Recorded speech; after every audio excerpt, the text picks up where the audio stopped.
Please excuse my poorly wrapped wrap. I'm doing my hair and it's currently sectioned off. It's not braided yet and I just look a mess.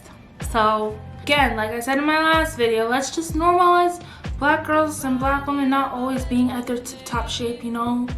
Some days I might just want to go into the office with my hair wrapped because it's not done. Like, let's get a move on with that, honestly.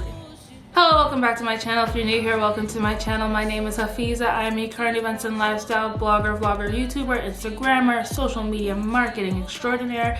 And today, I am a Winx enthusiast and disappointed Winx enthusiast. If you're like me and you're a 20-something-year-old woman who grew up watching magical fairies and witches and everything on your screen, then you know about Winx. Winx was my childhood growing up along with witches and Sailor Moon, and I loved the colors, I loved the sparkles, I loved the romance, the drama, everything. The script was a bit terrible, you know, the words that they said were hilarious, but like it was still great. Oh, and Totally Spies. Gotta love Totally Spies. So when I heard that a live action for Winx was coming up, best believe I was ecstatic. However, as more and more details started coming out, they said, oh, this is gonna be more dark and everything like that. I was just like, there goes my glitzy glam Winx from my childhood, and here comes another repeat version of the Vampire Diaries. Like, can we give it a break? Honestly, with all these dark teen dramas. That was my initial reaction. However, I literally just finished watching episode 6 of the series because there's only 6 episodes in season 1. Around close to an hour long, like 45 to 55 minutes long, and I was not mad at it. And I was taking notes down during the entire time just to kind of see what I liked, what I didn't like, and also things that they took liberty with changing, and spoiler alert, it's a lot, and things that kind of stayed the same, kind of didn't, and things that I wish they did better, which you can tell by my title. So let's get into it. If you don't know what Winx is, or you haven't watched the original animated series, Winx is basically just about a group of fairies who are trying to, you know, get through their life in Alfea College, which is in the other world that they mention here in the Fates Winx Saga. And Bloom, the main protagonist, is a fairy, but she didn't know she was a fairy until one day she came encountered with Stella during a fight or whatever like that. You need to watch the show to understand what I'm talking about. But basically, Bloom ends up going to Alfea, and that's where she starts learning more about her power and, like, you know, the dragon's flame and where she came from and all her past and everything like that. This Netflix series, no, it's not the same. It's not the same. And I said, like, you know, I was telling my friends on Twitter and everything, I was like, Fate the Winx Saga is not that bad. And I might be a dissenting opinion when it comes to that, but I didn't mind it. However, I can't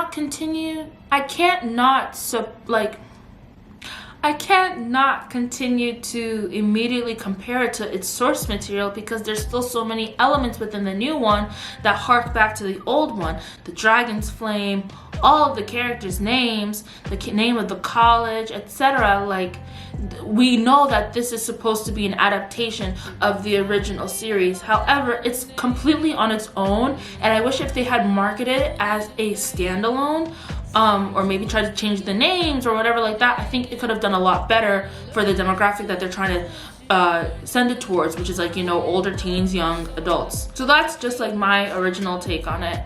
So let's just get into like everything that they kind of like took liberty with. I don't know where to start. So for the most part, Bloom's character pretty much stays close to the source material.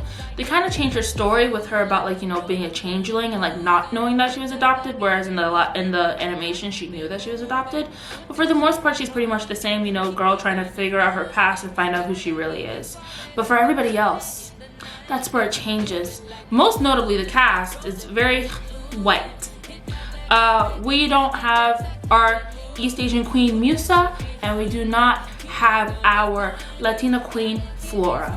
Instead, they replaced them with a white Musa and Tara, who, by the way, Tara out of all the characters is my favorite character from this live action. Like, she's spunky, outspoken, can stand on her own, and I love her, and she speaks a lot, just like me. So I relate to her. But besides that, I was really disappointed that we didn't have more black characters. We literally had 2 black characters, and I'm gonna get into that because the way that those characters were created makes me mad. But that's in a bit.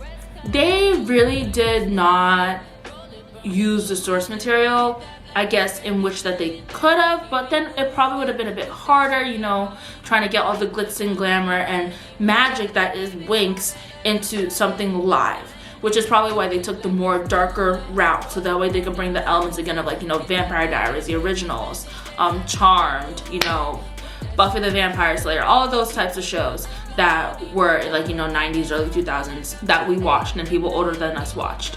However, still, like, you know, it was a whole other world that I was not accustomed to. So I kind of grappled with the fact that, okay, Musa and Flora are basically non-existent in this realm, and they're completely different people, which is fine, and it's fine. They hinted that Flora was Tara's cousin, so she might come. You know, she might come back, but she'd probably be like either a light-skinned black girl or like a mixed black girl, or maybe like a mixed Afro-Latina girl or something like that, because if they were to make her white and they brought her in the 2nd season, then they would have completely lost me. I don't know, cause like I'm struggling to like kind of say my words, cause again, like, I liked it, but I really just was disappointed when I heard that it was just gonna be this dark thing. You know, like, they changed so many elements. Like, Althea College also has like the specialists right in there, like right next door. The specialists are not in like another like dimension or another school. They're all right there. There's no signs of witches, like the tricks, they don't exist. We have Beatrix, but besides that, like, the tricks don't exist, you know. There's male fairies and all these things that they really took liberties with. There were also no transformations until the very end. Like, there was no transformations at all, and those were my favorite, when they would transform into their really pretty like fairy outfits. Yeah, they didn't have any of that. And when Bloom finally transformed and got her wings, it was very lackluster at best. You know, she was surrounded by a ring of water, kind of consumed by fire, but not really. Her outfit didn't change. Her wings like glowed and like fire for a little bit, and then they went back. Like, ew. Like, give me more, give me more, give me more. Besides that, the things that I did like, you know, I loved how there was a bit more of a dissenting start when it came to like the girls and their friendship. They didn't immediately fall into a friendship. They kind of had to tumble into their friendship. And I think that's a more realistic portraying of, like, you know, people who have never met each other before, people who are not really accustomed to one another, coming all together at once and kind of having to face so many different things all together. I think that's a very, very realistic portrayal of how friendship comes about, because people don't immediately fall into friendships all the time.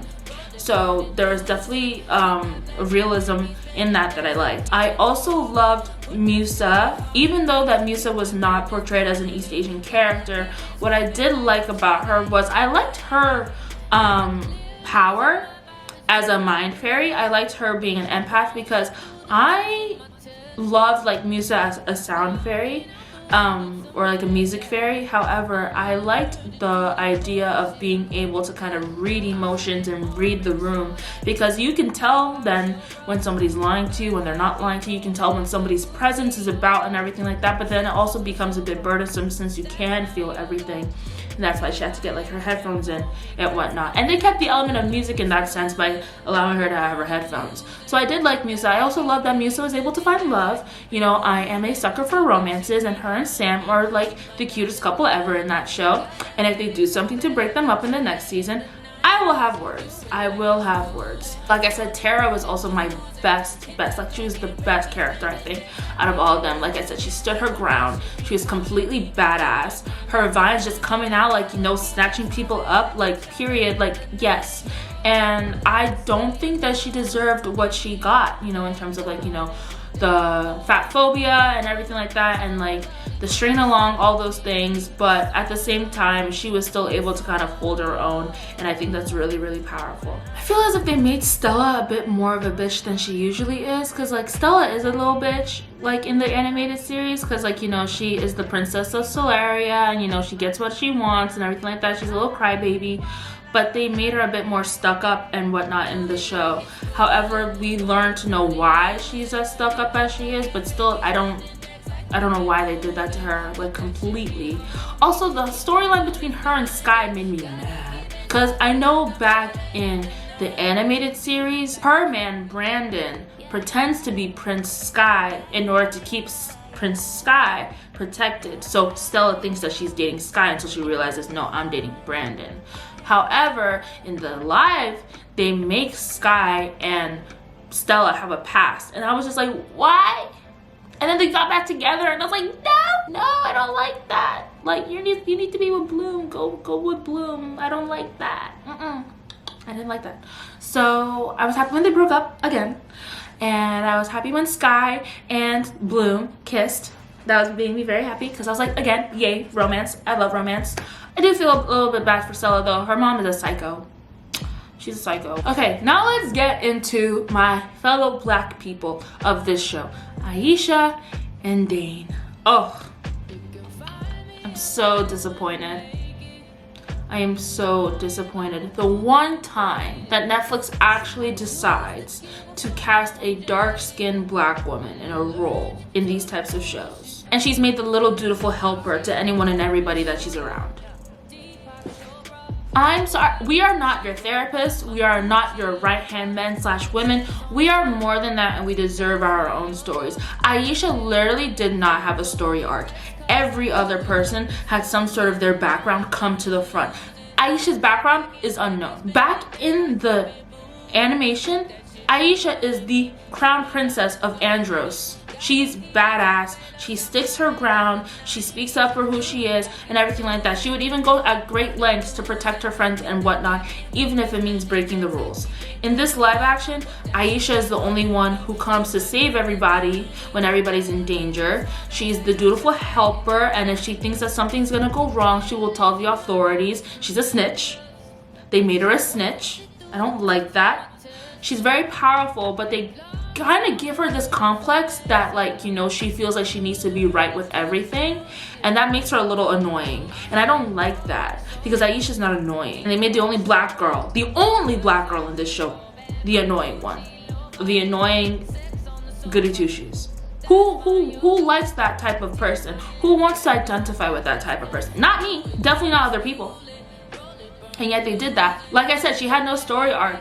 We don't know if she's the princess of Andros. We don't know where she comes from. We don't know about her parents. We don't know anything about her life except that she likes to swim. She likes to wake up early in the morning, and she likes to brush her teeth with an industrial electric toothbrush. That's all we know about her.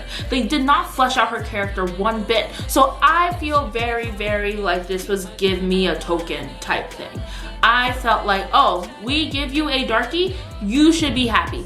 That's how I felt like they were dealing with this situation. If they had fleshed out her character a lot more, I honestly don't think I would have been even making this video. Or I probably would have been making this video in order to praise the show a lot more, because like I said, it was not that bad. And if it completely divests from being a part of that source material, I think it could run for like a good couple seasons. But because people are going to continuously compare it to the source material, it's gonna get a lot of flack. And I'm giving it flack because Aisha in the animation was not the Aisha in the live action. Precious Mustafa though, amazing actress, gorgeous, wonderful, beautiful, love her. And I wanna see more of her in the next season. And I want her to have more of a background. I want her to not just be a servant. Because that's what she literally was. She was basically just serving anyone and everyone around her at their convenience. I just want more for her. I just want more for her. Then we get into Dane. Again, the one time that Netflix tries to cast QPOC, they make him into a villain. They make him into an asshole. Like, can we not win? I guess we can't win. I really can't. We meet Dane when Riven's like, you know, just fooling around with him, making fun of him, blah, blah, blah, whatever like that. And it's hinted throughout the show, like, that he's gay. However, it is never fully confirmed until they the end of the 6th episode. And even then, they kind of hint that he's bi. He says, like, you know, he thinks that, you know, Riven is hot, but also is attracted to Beatrix. And I'm just like, okay, this weird trifecta between them it's gonna get nasty. And I don't know what they're gonna do with it, but I'm not looking forward to it. However, they can't really fully out say, oh, he's bi, oh, he's gay. Like, they don't 100% stick on it or confirm it. It doesn't stick the landing. They just kind of prance around it throughout the show. Besides that, you know, Riven constantly asking, like, are you gay? Are you gay? Making all these gay comments. Like, that's, I mean, that's realistic, because unfortunately that's what they have to deal with, you know, in the real world. But still, like, you could have been a bit more, like, I guess, intentional or sensitive with how you approached that topic, because I don't think they approached that topic very well. I don't think they did that very well. Besides the sexuality part, just his character and his character arc. So, you know, he and Tara become kind of friends, you know, whatever, but Tara's kind of like fawning over him a little bit, and Riven lets Dane know, like, you know, that, you know, Tara has like the hots for you. And Dane, instead of, like, you know, kind of like cutting it where it isn't, like letting Tara know, like, you know, like, we're just like friends or whatever, he doesn't really do much about it. And it's not his fault that Tara kind of like likes him, but at the same time, like, he didn't necessarily kind of dispel those thoughts in her head. And I think that he knew that she liked him, and he definitely knew once Riven told him. So, like, there wasn't at that point, like, he should have done something. Besides that, him just trying to get in with, like, you know, Riven and Beatrix, I guess, to like fit in or to feel welcomed or whatnot, that made me itchy. Because as the only other black character, because there's only 2 black characters, remember, there's only 2 black characters in this entire show. The only other black character, to make him the villain or to make him the antagonist of sorts, does not rub me the right way. He was a nice, sweet boy in the beginning, and then you immediately villainize him and demonize him, making him a pothead who doesn't follow the rules and gets in trouble. Mouths off to people, hangs with the wrong crowd. Like, really, Netflix? Really? When he came to Tara to apologize for the video of him, you know, laughing around with Riven and Beatrix, and Riven like fat shaming her and whatnot, and she, like, you know, rightfully told him off, period. And now he's like, oh, now she cares when she comes back to like talk to him. Like, you are the one who is in the wrong. She does not have to forgive you for what you did, because that was on your own volition. I didn't like that. I want more for black people. I want more for black people in all facets of life, but especially when it comes to the media that we're portrayed in and the media that we consume. I wanted a badass dark-skinned black woman who's a fairy, and instead I got a teacher's pet. I wanted a gay black man, or at least a black man a part of the LGBTQ community, because again, they do not confirm whether he's gay or not, or whether he's bi or not. They just hint around it. We only get only two black people. I did not see for my own eyes any other black people in that show. Maybe there was one here or there sprinkled about, but they did not have any major roles. And both Dane and Aisha are supporting roles. They are not main roles. I want you all to recognize that. They are there to support the other people around them. Dane is there to support Beatrix and Riven's story. Aisha is there to support her friend's story. They are not there to be their own persons, and that's where they lost me. They deserve to be their own persons just as much as every single other person in that main cast. And I hope and I'm praying that in the 2nd season we see more of that, because if we don't, I'm done then. I'm done, because then what am I watching this for? Because I'm only watching it for the black people. Because I'm definitely not watching it because it reminds me of my past, because it doesn't remind me of my childhood, no matter how many times they try to name and phrase things from the past animation. It doesn't remind me of my childhood. It's completely different to me as far as I know. And the whitewashing thing with Musa and Flora and Tara and everything, that also needs to be rectified. in the upcoming season. I don't think they're gonna get rid of Musa's character or the person that plays Musa. I don't think so. But at least with Flora, there needs to be more with that as well. And maybe we'll have 3 black people on screen at the same time. Those are my thoughts. That's pretty much all I felt. Let me know if you agree, disagree. I know this is a bit jumbled up because again, I wasn't really sure how to get my thoughts in order about this, but I think I kind of figured it out. If you liked Fate the Winx Saga, let me know in the comments.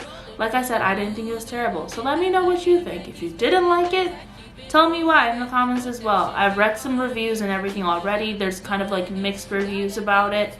But for the most part, some people seem to kind of enjoy it just for like, you know, like the dark teen trash that it is. And I say dark teen trash in a good way because, you know, I feel like the dark teen shows are never 100% truly amazing. Not like they used to be back in like the 90s, early 2000s, but please like, comment, subscribe. Let me know what you're feeling, and I will see you very soon. Bye-bye.